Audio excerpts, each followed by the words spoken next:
Why are our students here? What made them choose to study at university? And no, this isn't a study about the philosophical questionings of our existence.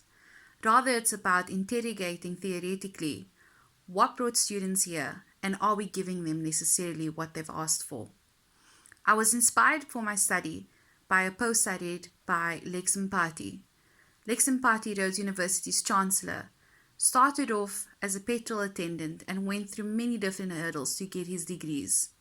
Part of it was him sitting in court hearings to learn more about how the legal system works. He went over and beyond what is expected of him to get his degrees. When reading through his post, all I saw was a deep hunger, not for a degree, but for the knowledge that he needed. And I wondered to myself, does this kind of hunger still exist with our students today? I work as a warden, and I've worked with first years and I've worked with students for a couple of years now. And I still question whether or not that hunger exists.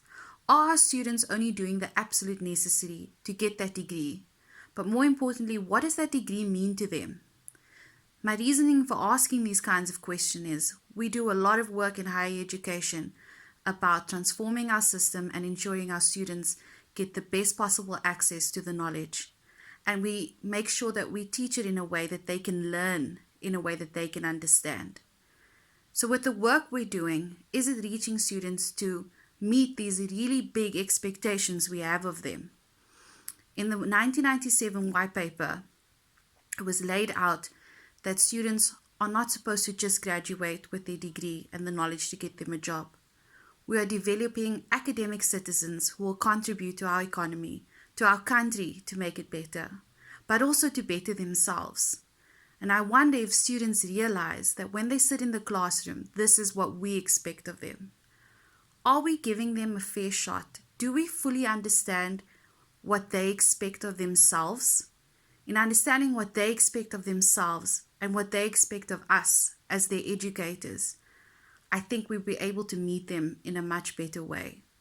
So my study will use Archer's theoretical framework of structure, culture, and agency to see if there's a strong alignment between bigger purposes laid out in national policies through what lecturers do and understand about that purpose and what students, in acknowledging their social and cultural capital, what they bring to the table to see if we all are meeting each other at the same place. Does their hunger still exist? And if that hunger exists, are we feeding them in the way they expect to be? Are they leaving this university fed? That is the question I ask in my thesis.